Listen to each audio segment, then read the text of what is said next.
if you're going for money, for investment from a bank or a group of people, the first thing they'll say, well, where are you going to position yourself in relation to the competition?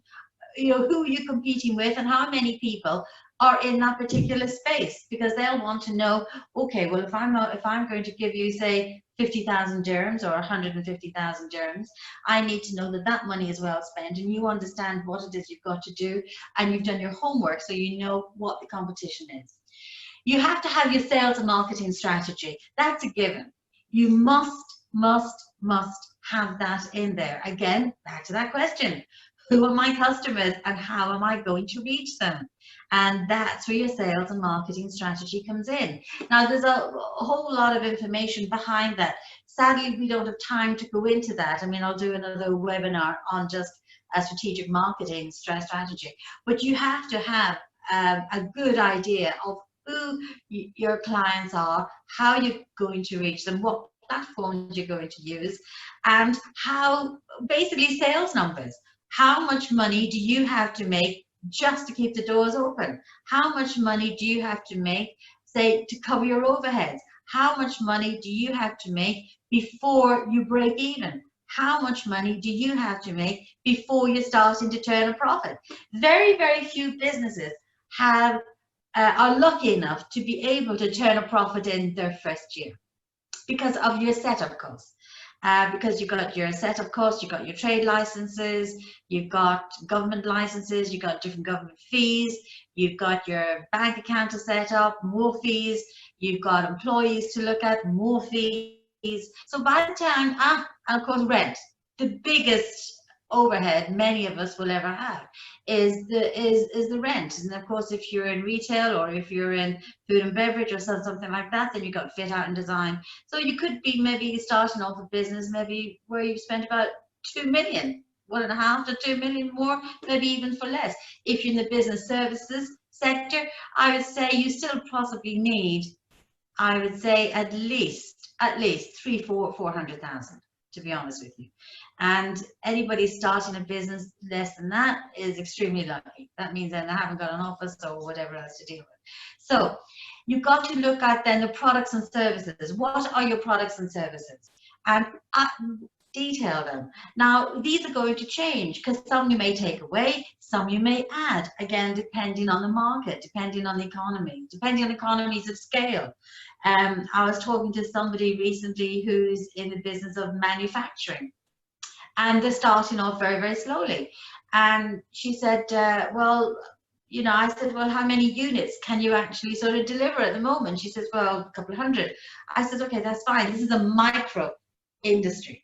I said, well, what happens if you get an order for 1,000? She says, I got in trouble. I said, right, well, before you even start your business, you need to look at that scenario because you could jump as quickly from a couple of hundred to 1,000 within the space of 6 to 8 weeks, depending on how successful and how well received your product is. And if it is as good as you say it is, then there's no reason why you can't get up to that number. And I said, well, you know, how are you going to make them? What about your distribution channels? None of that has been thought of at this stage, but it has to be because you have to be ready. Otherwise, you get a reputation in the marketplace for not being able to deliver on time and within budget. And that obviously ruins your reputation. Down goes your brand value, and then you've got a reputation in the marketplace that you don't want. So all of these things need to be taken into consideration. Your people, extremely important. Who are you kicking off with? When David and I set up Creative Intelligence, brand and communications company, it was two people. That was it, 2 people. I was doing business development, and David was doing obviously the branding, the design, and that kind of thing. We had some friends we were going to be working with on the design side who would come in and work with us on a project by project basis, and I was also the bookkeeper. So, you know, we had to wear an awful lot of hats in the very, very early days, and certainly in the first year. But even starting off with just 2, in fact, there was 3 of us, just starting off with 2 or 3 people, we had to make sure that we had our bios in there. We had to make sure we had our strengths. Obviously, you don't want to put your weakness in because you want to put your best foot forward, but you need to know what your weaknesses are.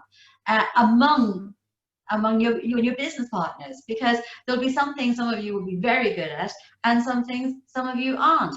Very often when you're starting your own business, you are the salesperson, you're involved in marketing. You need to know how to sell. You need to know how to sell a product or service.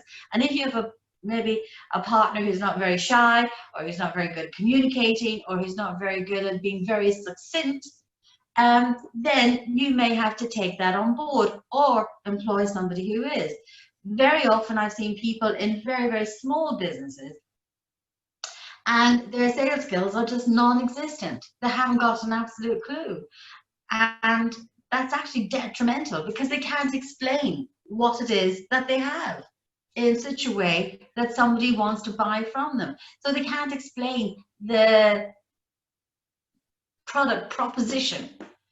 So that's very, very important that you have in their information on the people and their skill sets. Financials, we'll go over financials again sort of a little later on, but financials, you must please have a cash flow projection, certainly into 12 months, ideally 18 months. All right, so from the time you expect to start your business, certainly for the next 12 months, and certainly up to the next 18. That's also, the devil is in the detail, and you've got to keep an eye on your numbers. Your numbers are so important all the time because they tell you where you are as a business, how well you're doing or not.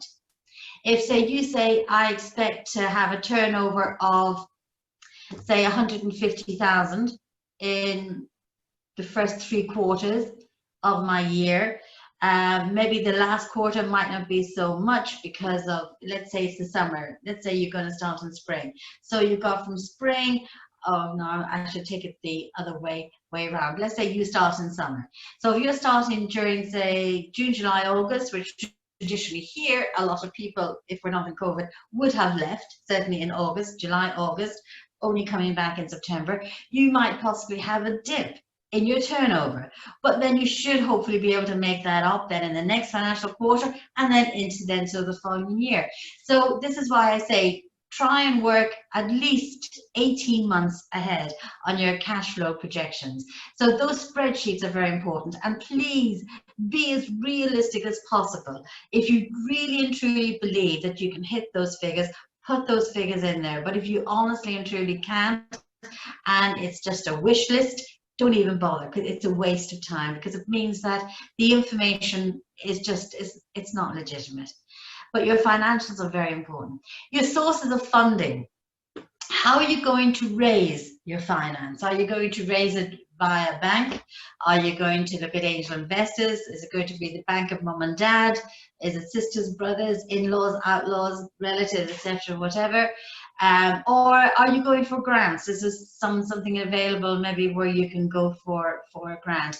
Or are you using your own savings?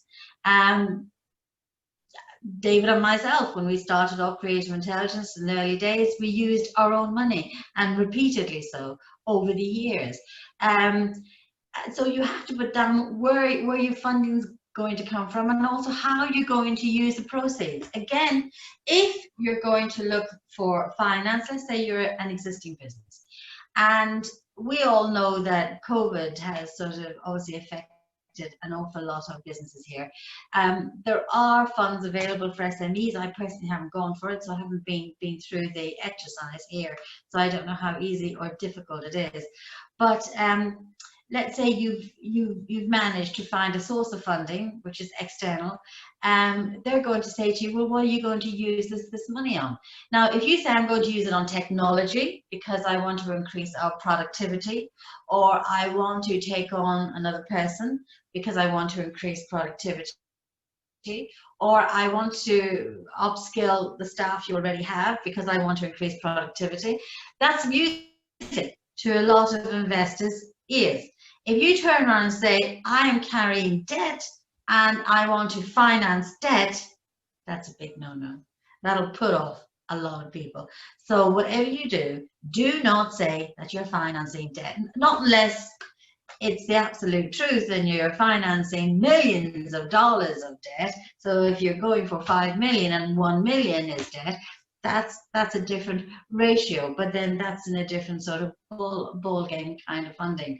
So taking it back to SMEs, where's your money going to come from, and how are you going to use the proceeds? And also, again, existing business, where are you likely, when in this business plan during those 18 months or 2 years, when are you likely to need funding? So you can sort of look around in advance, because you know at what stage in that growth pattern you're going to need the funding. Milestones. You put the milestones in there yourself. What are the key performance indicators? What are the milestones, KPIs that you're going to put in there to be able to see how far you've come and how far you've got to go to reach the goals? So those milestones are up to you. And again, depending on your business, it could be to do with productivity. It could be to do with performance. It could be to do with income. It could be to do with turnover. It could be to do with, this is your first business that you're starting, and you're going to replicate it, but you're going to run this for 2 years before you replicate and do it again in a different location. So it all depends on the milestone that you choose to put in there yourself. Testimonials. People who've bought from you, people who've done business with you. Or maybe it might be, let's say you're in a let's say you're working at the moment, all right? So you're an employee, but you have designs to set up your own business, but you're working in the industry that you are going to create for yourself as a new business. If you have people who've done business with you, you can have testimonials from them. I did that with my first business on my own. I had clients, I was actually in financial recruitment years and years and years ago. And this was the Square Mile, the financial district in London. And I had a number of corporate clients. We're talking about investment banks, insurance companies, etc., whatever. And I had a number of clients that I won the clients for the company I was working for, and I'd done very well. I told my boss, I was very upfront, that I was going to set up my own business. I had to leave the business and wait 6 months, because that was the contract that I had signed. But during that 6 months when I couldn't set up the business because contractually I wasn't allowed to do it, I went to those people that I had done business with and I said, look, I'm going to set up on my own. Would you do business with me? And I sat down with them and I explained what it is I'm going to do, how I'm going to do it, the services I'm going to deliver. And I explained all of this to them. And they said yes. And they gave me in writing a testimonial saying, I have known Georgina for X amount of time. I understand she's setting up a business. I would do business with her. So when we went to the bank for our £25,000, 30 odd years ago, I had 6 of these testimonials in writing on company letterhead, signed by a senior executive manager within the organization. Now, that's very, very important if you're going for money, to have those testimonials, even as a brand new startup. Again, even as a company that's been going for a while, it's a good habit to get into, is people that you do business with, ask them to give you a testimonial. I know you can have reviews on Facebook, and I'm dreadful at it. I forget to ask people to give me a review on my own business page. But I always get a testimonial in writing so that I can use that later on. References. Anybody say who's prepared to give you a references. So whether call it a review, call it a testimonial, call it a reference. Whatever you can get from people, it's important to continue that. Okay, next slide there, please.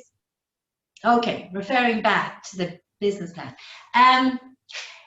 Okay, sorry, I'm switching between the two here. So coming back to an existing company already in operation, let's say you have expansion plans. And I'm not talking about gigantic expansion plans. You might be, say, a company maybe, say, that's turning over maybe, say, a couple of 100,000 now, and you want to be, say, at $1.5 million, say, within 1.5 to 2 years. Well, how are you going to reach that?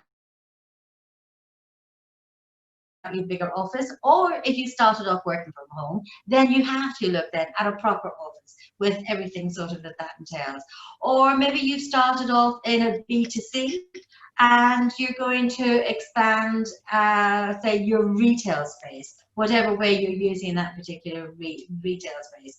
Or maybe you're going to look at another location. Whatever your expansion opportunities are, whatever your ideas are, so again, coming back to the strategy and the goals, whatever it is you want to do for expansion plans and opportunities, write them down. Say within 2 years, this is where I want to be. Within the next 12 months, this is what I want to achieve, and this is where I want to be.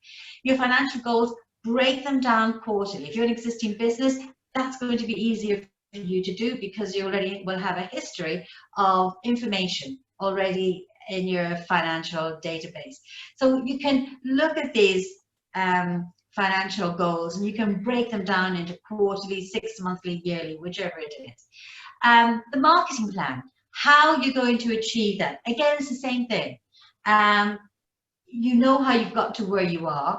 Maybe you've used word of mouth. Maybe you could only take, say, on a couple of projects at a time and deliver them yourself.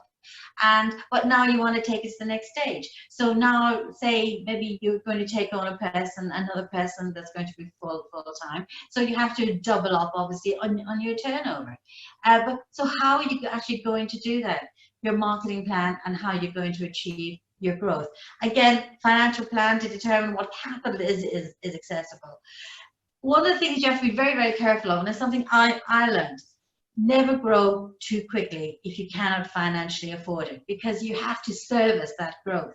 You got to service it from manpower, you got to service it from your marketing plan, you got to service it from the financial side, and you've got to service that growth as far as actually having the capability of being able to do it and manage it yourself. So these are the different areas that you have to look at. Sometimes people can grow a little bit too quickly and then they find that they've run out of money and they cannot service the growth. Let's say you're in a B2C position, okay, or sorry, a B2B, and you're pitching for a project. Maybe say you would normally take on a project of maybe 25, 50,000 max. Now you're prepared to look at those that are going to be $500,000, $1 million plus. How are you going to service that project?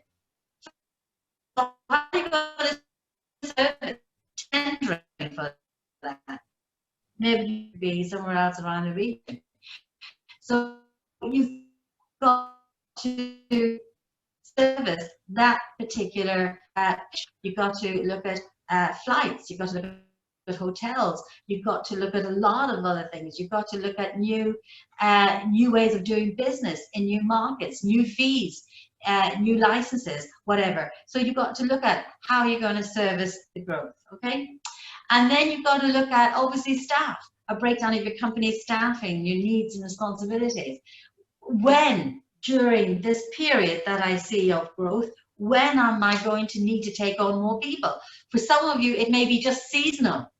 Maybe you need somebody maybe who's going to be freelance, or maybe working over a holiday period, or maybe only 3 or 4 to 5 months. So you don't want to take on somebody that's actually full term. Again, you've got to plan for that. You've got to be able to see in that cash flow projection and in that business plan where those pockets are going to occur. Okay, next slide. Are you all with me on this? Nod. You're all with me? Taking notes. Oh, yes. Okay. Sorry, I'm doing a lot of talking here. I'm used to the room and feedback and whatever. So I just hope it's okay. All right. Case studies. It's important also in your business plan to have case studies of really good things that you've done. Because very often we know ourselves on the back when good. And Goliath kind of, we've all been there, you know, where we won a massive project and we thought, my God, I don't know how on earth I did that, you know. I wanted wanted to win it, but I wasn't sure if, because, you know, we were going up against some very stiff competition, highly experienced people, being in business longer than us, bigger teams, etc., etc. And, you know, you went in there to tender for it, and you sort of thought you had, well, no, you believed that you had a good chance to win it. But when you won it, it's still sort of surprising. Whoa, I'm so happy. So put those achievements in there as well, because you want more of them. You want to feel that way again. And the fact that you've already done it once means you can do it and you can repeat it again and again.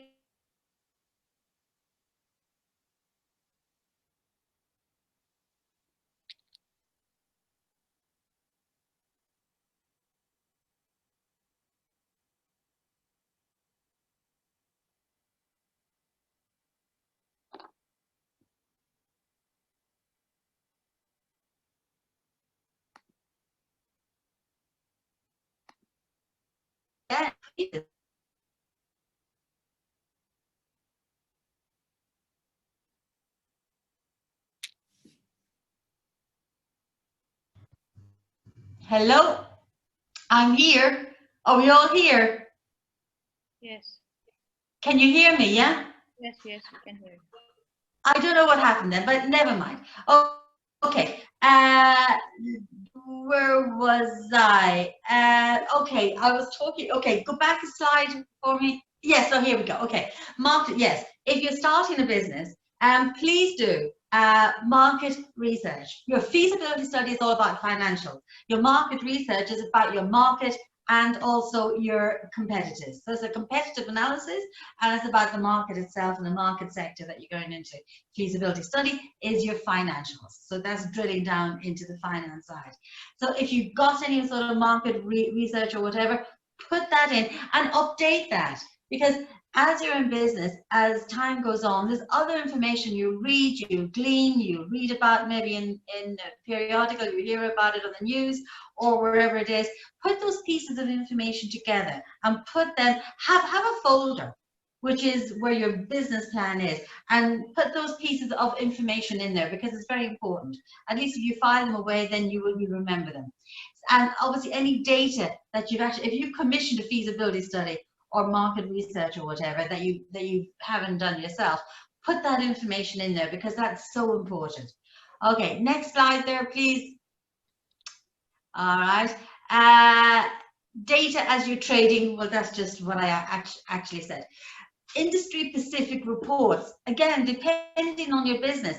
If you're looking at going into new markets, there's a lot of organizations out here that are research companies, and they put out economic data on different market sectors in other countries around the region and around the world. And again, if you're going to be looking at, say, other markets, I do business in other countries here around the region. But before I go into a new market, I do some research on it first to find out if it's feasible for us to trade there. What does it take to trade there? What information do I have to have?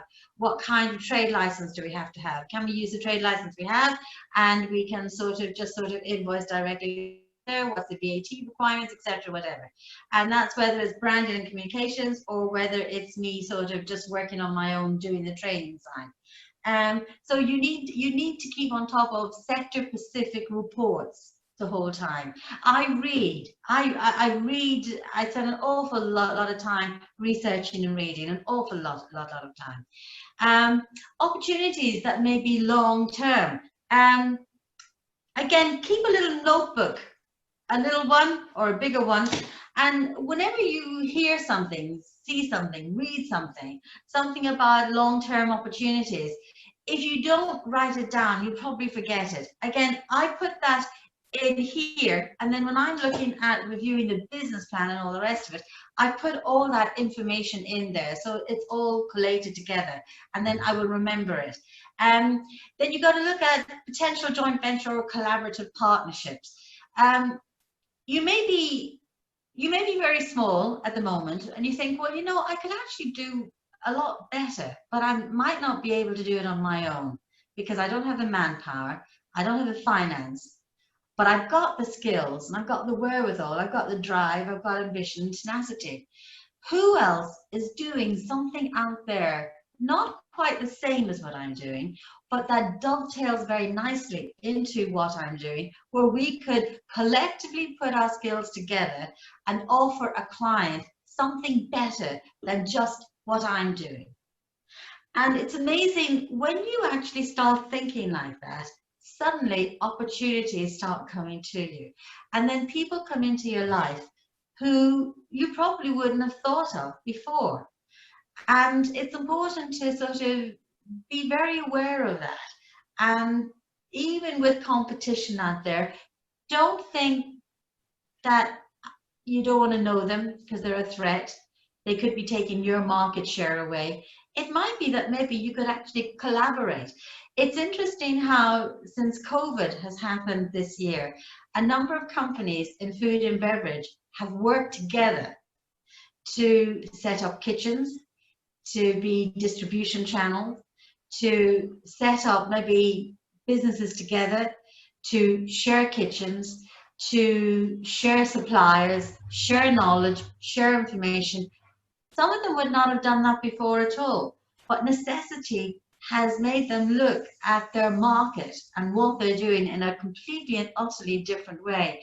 And I've always maintained my competitors out there could possibly be my best collaborative partnership. You just never know what's around the corner. So don't look at competitors as the people, the person, or the organization that is not good for me. Look at them in a completely and utterly different way. Okay, next slide, please. Oh, there we go. All right. Do you mind if I just hold on?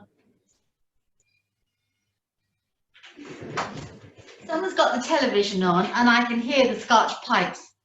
Maybe you didn't, but I'm sure you don't want to hear the Scottish pipes coming through. Okay, right. I put this slide in here because this is very real. Why do some business plans fail? And they do. They really do. Okay, number one reason. We're all guilty of it. We've all written something, put it in the drawer, and then forgotten about it, and never looked at it again at some point. So it's important that if you're going to put a business plan together, keep it somewhere where you see it all the time. You read it, you revert to it, you look at it, you add to it, whatever. So keep it near you, not just put into a filing cabinet or inside a cupboard. Often as well, why business plans can fail is because usually it's financials. The figures are not realistic. People are trying to cut corners. They think, okay, well, I can buy this service for that, which means then I don't have to spend as much money.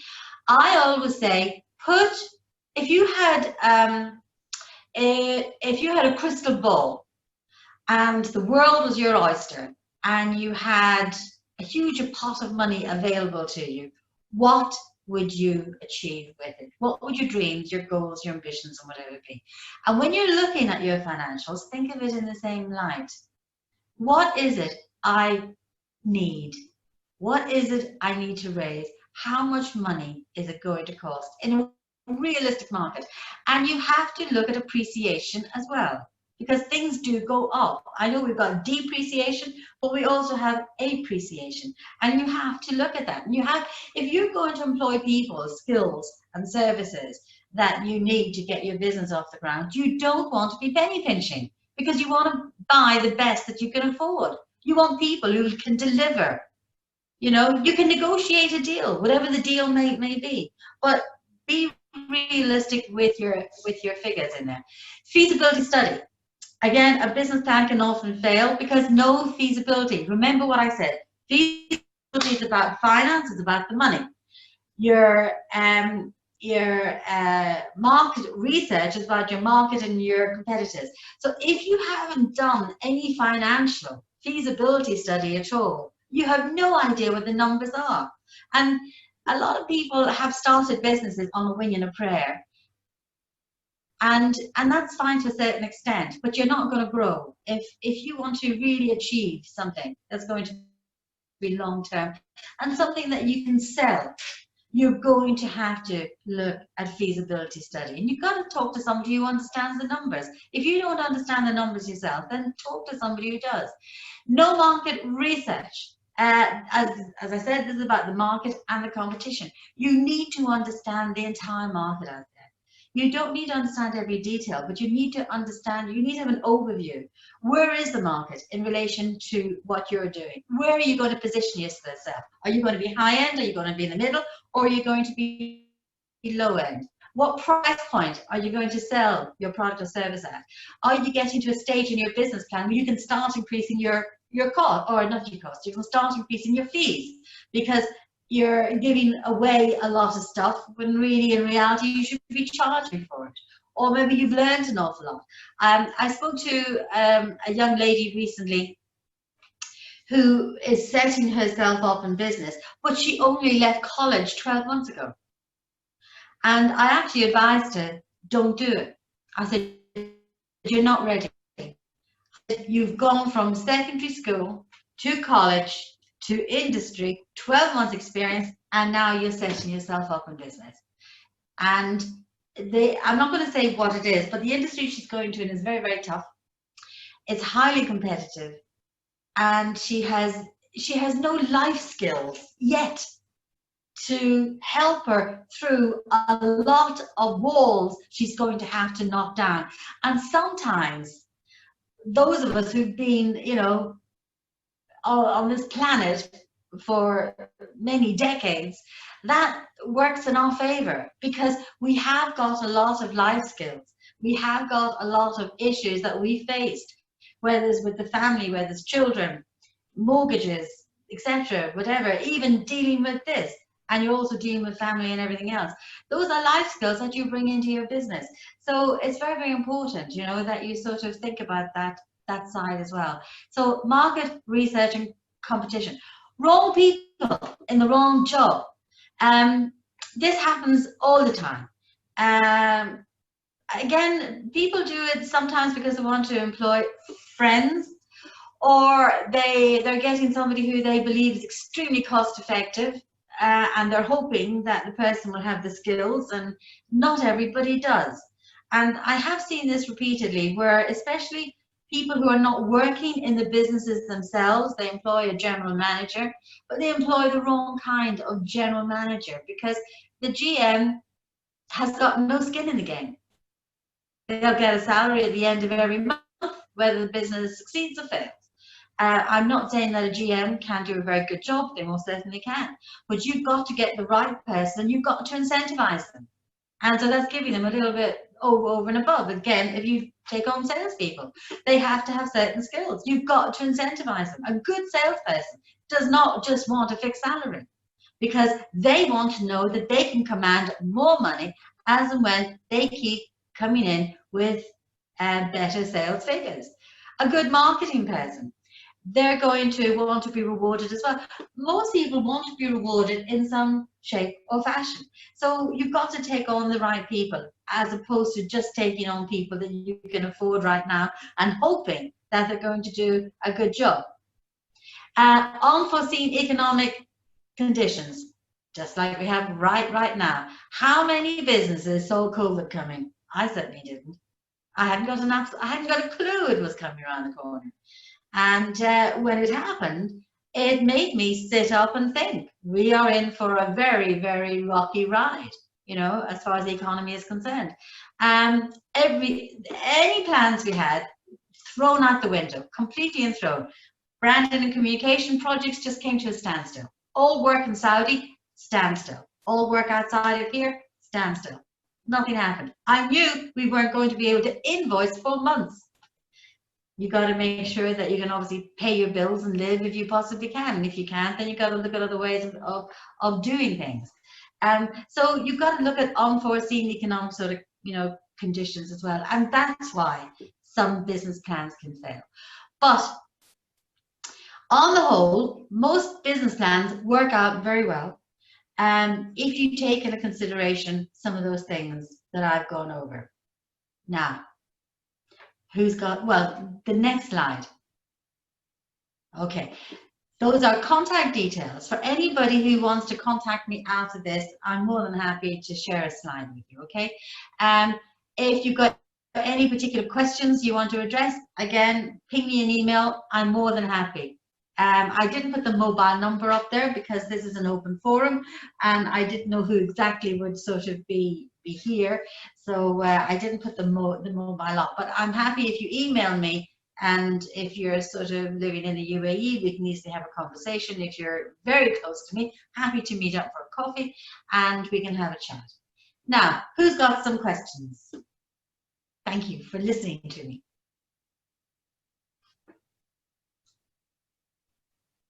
You can unmute yourselves. I did it. Oh, you've done it. Okay, all right. Okay. I have already asked you my question, Georgina, and hopefully I will see you tomorrow for coffee. Okay, yeah. In fact, it was an excellent coffee. Oh, sorry, Yes. excellent question. No, and a lot of things, were clear to me in this presentation, and I would definitely like to talk more about it. Like, we've already spoken over the WhatsApp, so I'll get in touch with you regarding that. Sure, no problem. Right. Thank you. Does anybody else have any questions?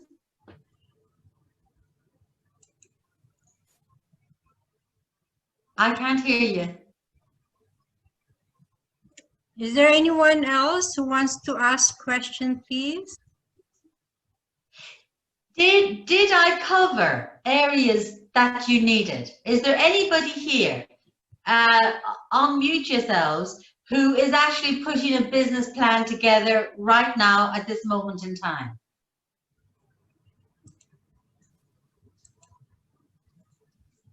I believe we had a couple. We had a few people who were actually putting together or revisiting a business plan. I know we had a couple. And there's a guy as well. I don't know if he's here.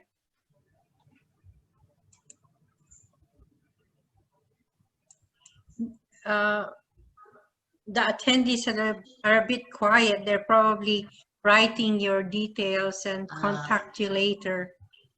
Okay, all right. Did I cover most of the areas for you?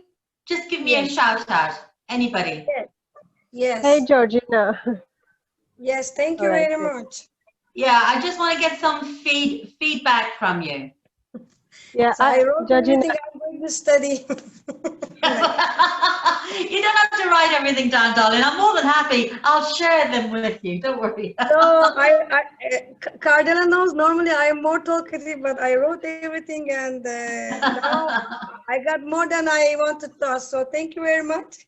Okay, you're welcome. You're welcome. Yeah. Yeah. It was really a good session, Georgina. Very insightful, and you gave a lot of points which otherwise, like I've written business plans before, but you've given a lot of insights about the finer things that you should do to have a successful business, not just a business plan. Yeah. So thank you. Yeah. Thank you. Yeah. Okay. All right. Well, look, if nobody's got any more questions, take a picture of those contact details. Contact me. I'm more than happy to share that presentation with you all. If you've got any particular questions that you want to fire at me, just send me an email. I'm more than happy. And Reshma, you and I, we'll talk tomorrow and we'll have a chat over a cup of coffee. All right. Thank you so much, Georgina. Have a good evening. Thank you very much. Oh, I just see Tricia Evans says, very comprehensive talk to Gina, particularly like the section on why business plans fail. Okay, good. I'm glad. Yeah, I'm just going to go into chat room, actually. Hang on a minute. Yes, you can hear. Thank you very much. Yeah, okay. So different people are saying sort of the same kind of thing. Okay.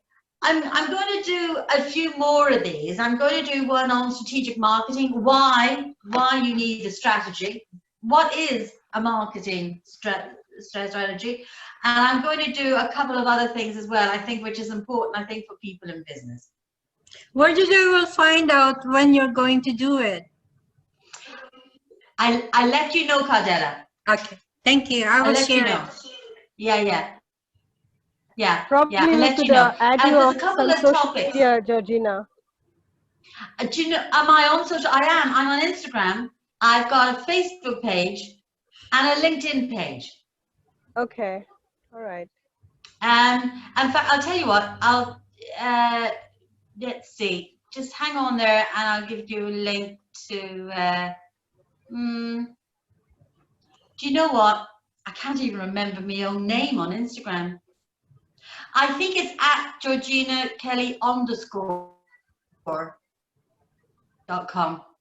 I never have to read my own handle. Isn't that dreadful? But definitely, I mean, look, if you find me on LinkedIn, ping me a message there. Facebook page, you'll easily find me. There's not many of me, and I look the same. So when you see the picture, you know it's me. Mitch You are have also already on said. Instagram, Yeah. Georgina Kelly _me. That's it. That's me. And there's an Instagram there shared by Mitch as well. Fantastic. Okay, yeah, and yeah, maybe I should have put them up. I suppose then, yeah, I maybe I need to do more. I mean, I do get a lot of interaction sort of from people, but maybe I need to be doing more. I am now. Obviously, as I said, I'm finding these webinars are really, really good, and as I said, there will be more of them, and I will let Cardella know. I usually post on Facebook, on LinkedIn, and Insta when I'm going to do it. So the next one will be about in 4 weeks' time. I'm also doing one in between soon, which is going to be very different, and that's actually about debt.